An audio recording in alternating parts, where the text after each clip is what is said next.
Entropy gives free energy और simply free energy and equilibrium constant. हम इनको detail में इस लेक्चर में स्टडी करेंगे। फर्स्ट ऑफ ऑल हम देखते हैं कि equilibrium and the entropy. The equation for the total entropy change is given as the delta F total will be equal to delta F system plus surrounding. तो system और surrounding की जो entropy को जमा करेंगे तो वो हमारी टोटल एंट्रोपी आएगी। ये हमारे पास एक सिंपलेस्ट इक्वेशन है। Remember that delta S total is positive for all spontaneous changes. तो जितने भी स्पॉन्टेनियस प्रोसेस होते हैं उनके लिए जो एंट्रोपी है वो हमेशा पॉजिटिव होती है। There is a very little change the delta S system. तो सिस्टम की एंट्रोपी में तो बहुत कम चेंज आता है with a change in temperature unless there is a change in the state of one of the reactant और product. तो जब तक रिएक्टेंट या प्रोडक्ट के स्टेट में चेंज नहीं आता हमारा जो सिस्टम की एंट्रोपी है वो उसमें बहुत ज़्यादा चेंज नहीं आएगा।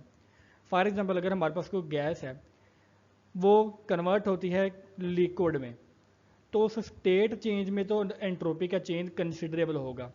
लेकिन अगर वो गैस ही रहती है तो इसके एंट्रोपी में बहुत ज़्यादा चेंज नहीं आता।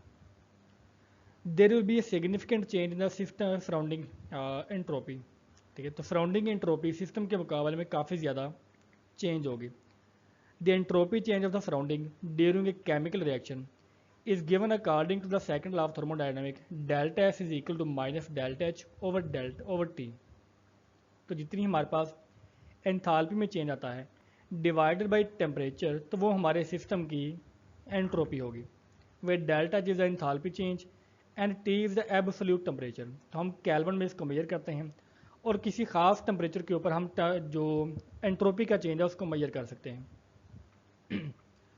We can use this information to determine whether the reaction is spontaneous at a given temperature or not। तो क्योंकि हम इक्विलिब्रियम को कांस्टेंट के साथ डील करते हैं तो हम डेल्टा एस की वैल्यू को देख के बता सकते हैं कि हमारा जो रिएक्शन है वो स्पॉन्टेनियस है या वो नॉन स्पॉन्टेनियस है।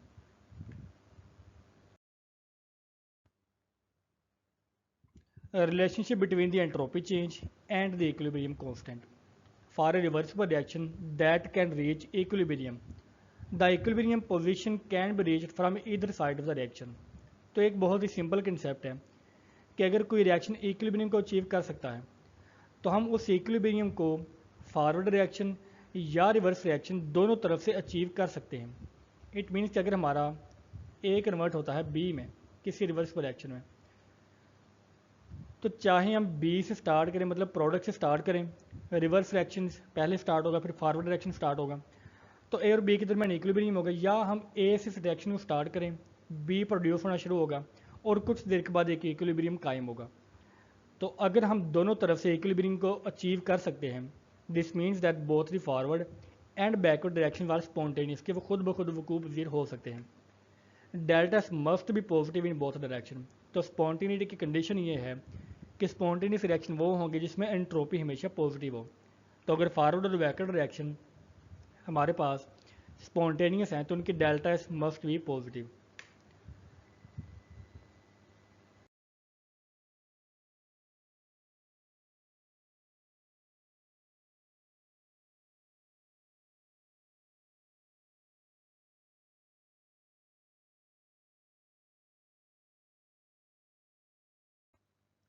नाउ अब हम NO2 और N2O4 के जो मिक्सचर है उसके ग्राफ वगैरह को स्टडी करेंगे।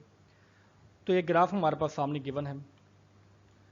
The entropy of the N2O4 is less than the entropy of the equilibrium mixture. तो हमारे पास यहाँ पर इक्विलिब्रियम मिक्सचर है। हम जानते हैं कि अगर तो प्योर N2O4 होगा जो कि रिएक्टेंट है तो इसकी एंट्रोपी फॉर एग्जांपल यहाँ पर हमारे इक्विलिब्रियम मिक्सचर से कम है।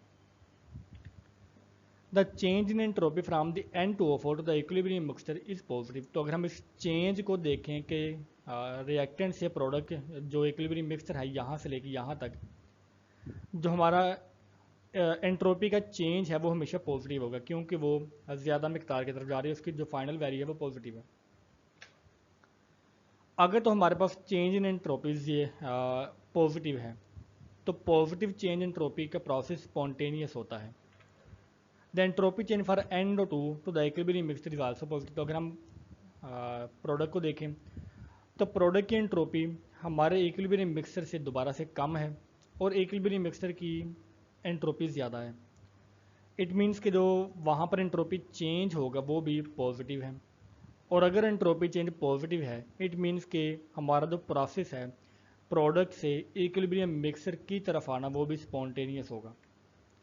The entropy change for a mixture of the gas in any proportion moving toward the equilibrium position is also positive.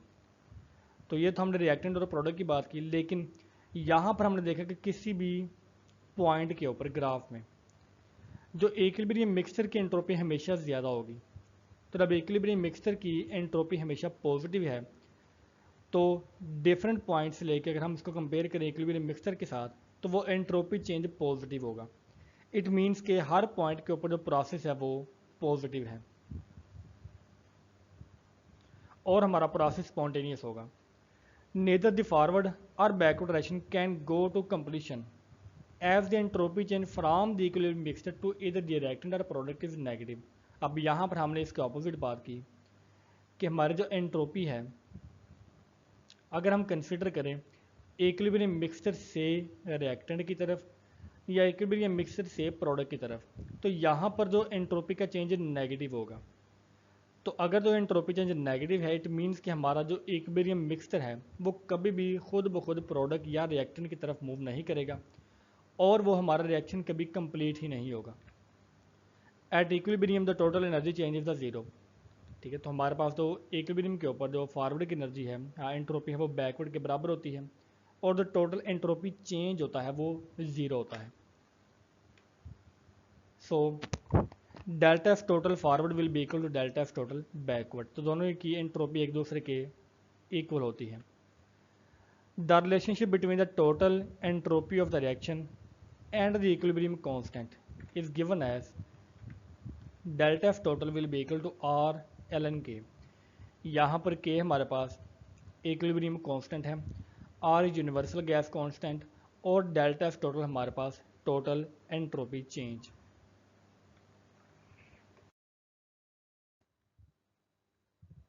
Using total entropy change to calculate an equilibrium constant.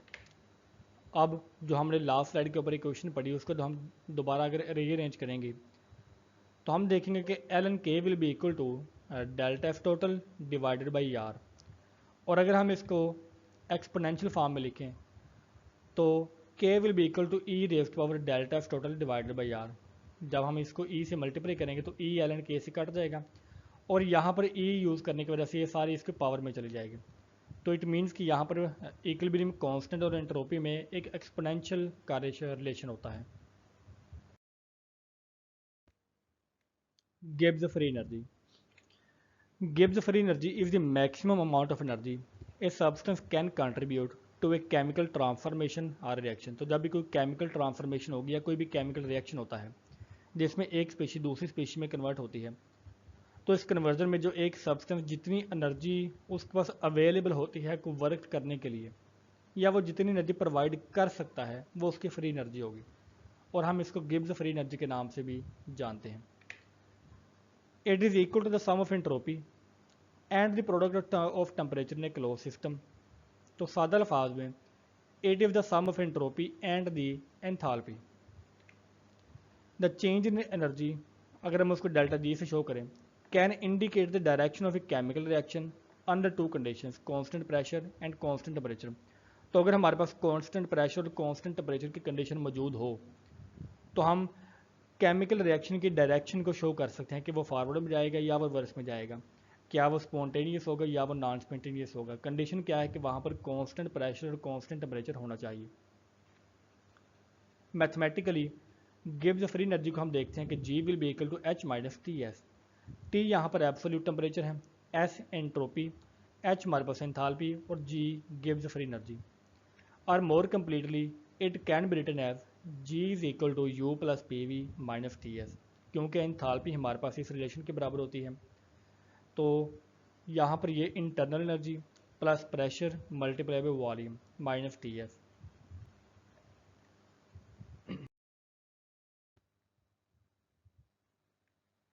अब हम देखेंगे कि temperature का हमारे spontaneous spontaneity के ऊपर क्या असर होता है। स्पॉन्टेनियस मतलब कि रिएक्शन हमारा without any external help proceed करेगा या वो नहीं करेगा। अगर इसको इक्वेशन के मुताबिक हमने देखा कि डेल्टा एच नेगेटिव हो और डेल्टा एच पॉजिटिव हो, एस पॉजिटिव हो, तो हमारे डेल्टा जी की वैल्यू हमेशा नेगेटिव होगी। तो जब डेल्टा जी की वैल्यू नेगेटिव होती है तो reaction will be spontaneous at all temperatures. Delta H की वैल्यू पॉजिटिव है और डेल्टा एस की वैल्यू नेगेटिव है, तो डेल्टा जी की वैल्यू हमेशा नेगेटिव पॉजिटिव होगी। तो अगर डेल्टा जी की वैल्यू पॉजिटिव है then the reaction will be non spontaneous at all temperature. Delta H की वैल्यू नेगेटिव हो और डेल्टा एस की वैल्यू भी नेगेटिव हो, तो डेल्टा जी की वैल्यू लो टेम्परेचर के ऊपर नेगेटिव और हाई टेम्परेचर के ऊपर पॉजिटिव होगी। तो इस वजह से लो टेम्परेचर के ऊपर हमारा रिएक्शन स्पॉन्टेनियस है और हर हाई टेम्परेचर के ऊपर हमारा रिएक्शन नॉन स्पॉन्टेनियस है, क्योंकि वहाँ पर डेल्टा जी की वैल्यू पॉजिटिव होगी। अगर डेल्टा जी एच की वैल्यू पॉजिटिव और डेल्टा एस की वैल्यू भी पॉजिटिव, तो लो टेम्परेचर के ऊपर तो हमारे डेल्टा जी की वैल्यू पॉजिटिव होती है। इसी वजह से हमारा लो टेम्परेचर के ऊपर रिएक्शन नॉन स्पॉन्टेनियस है और हाई टेम्परेचर के ऊपर हमारी जो डेल्टा जी की वैल्यू नेगेटिव होगी और हमारा जो प्रोसेस है वो भी ना स्पॉन्टेनियस होगा।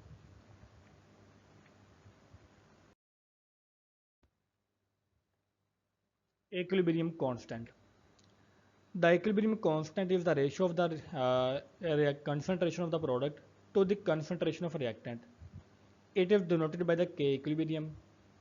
तो हम देखते हैं कि फॉर एग्जाम्पल हमारे पास कोई रिएक्शन है ए, यहाँ पर स्मॉल ए इसके कोएफिशिएंट है जो कि स्टाइकोमीटर के इक्वेशन में हमारे पास होता है सी प्लस डी। तो according to law of mass action हमारी प्रोडक्ट, ठीक है, यहाँ पर और रिएक्टेंट दोनों की जो रेशो होगी वो बेसिकली इक्वल है इक्विलिब्रियम कांस्टेंट से। हम इसको के सी भी कह सकते हैं और के इक्विलिब्रियम भी कह सकते हैं। यहाँ पर के एफ फॉरवर्ड रिएक्शन का इक्विलिब्रियम कांस्टेंट है और के बी बैकवर्ड रिएक्शन का इक्विलिब्रियम कांस्टेंट है। Where K C indicates the equilibrium constant measured in the mole per litre.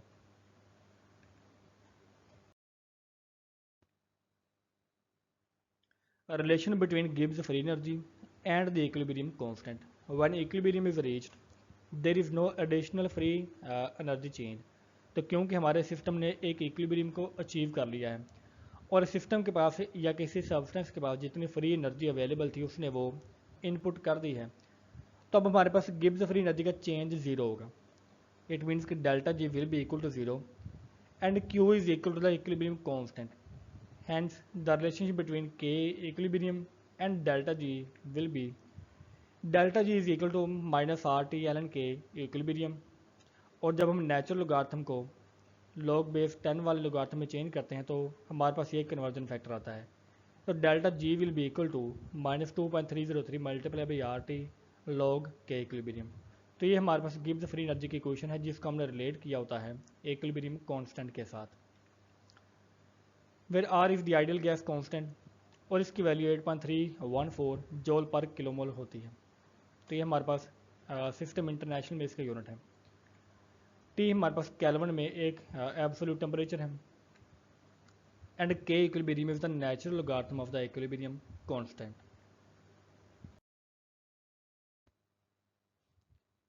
Free energy delta G changes during the course of reaction. तो हम देखेंगे कि reaction के course के दौरान हमारे डेल्टा जी किस तरह से चेंज होगी।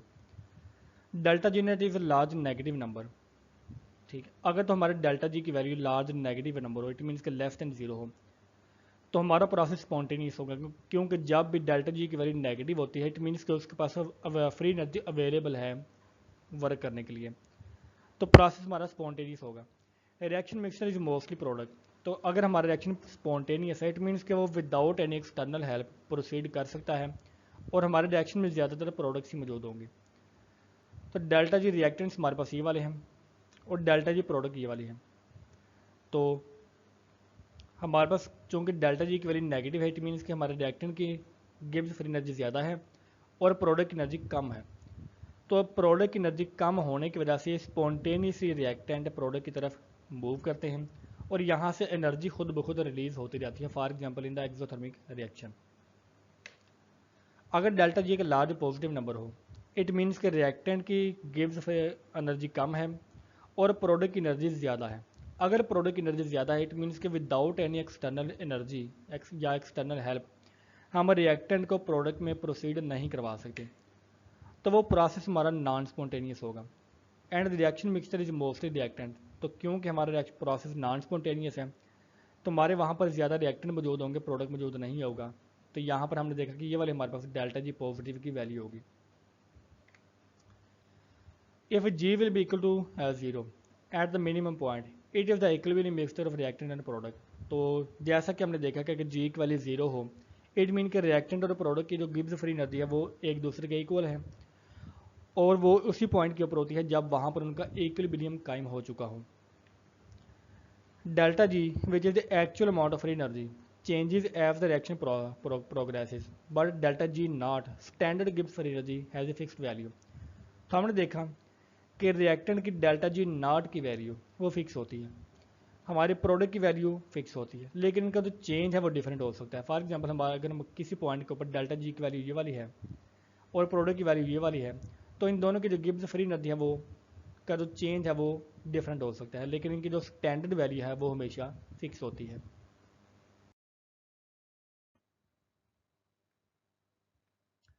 और इसके अलावा हम जानते हैं कि relation between the delta G and delta G naught हमारे गिब्स फ्री एनर्जी किसी दो पॉइंट्स के दरमियान और जो स्टैंडर्ड गिब्स फ्री एनर्जी है रिएक्टेंट और प्रोडक्ट के दरमियान, उनके दरमियान रिलेशनशिप ये वाला है कि delta G will be equal to delta G naught plus R T L and Q.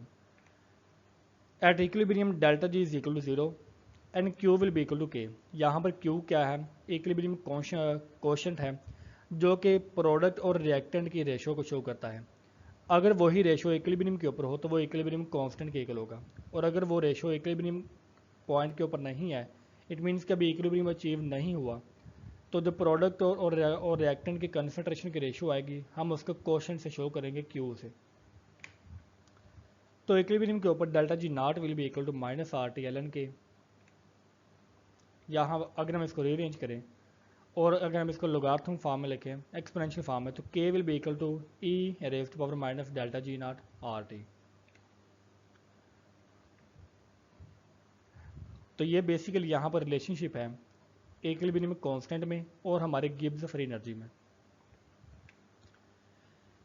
हमने देखा कि यहाँ पर इस इक्वेशन में if delta G not is negative, it means कि के विल बी बिगर देन 0 और प्रोडक्ट फेवर होगी। जैसा कि हमने लास्ट स्लाइड के ऊपर टेबल भी देखा कि अगर डेल्टा जी की वैल्यू नेगेटिव हो तो हमारा प्रोसेस स्पॉन्टेनियस होता है। स्पॉन्टेनियस क्यों होता है? क्योंकि हमारा जो इक्विलिब्रियम कांस्टेंट है वो बिगर देन 1 होता है। इट मीन्स कि वहाँ पर प्रोडक्ट की कंसंट्रेशन ज़्यादा है और रिएक्टेंट की कंसंट्रेशन कम है। अगर डेल्टा जी नॉट 0 है तो K will be equal to 1, और अगर डेल्टा जी नॉट पॉजिटिव है तो इट मीन्स कि रिएक्टेंट फेवर होंगे और वहाँ पर रिएक्टेंट की कंसंट्रेशन ज़्यादा है एज़ कम्पेयर टू प्रोडक्ट, और हमारा प्रोसेस मोस्टली नॉन स्पॉन्टेनियस होता है।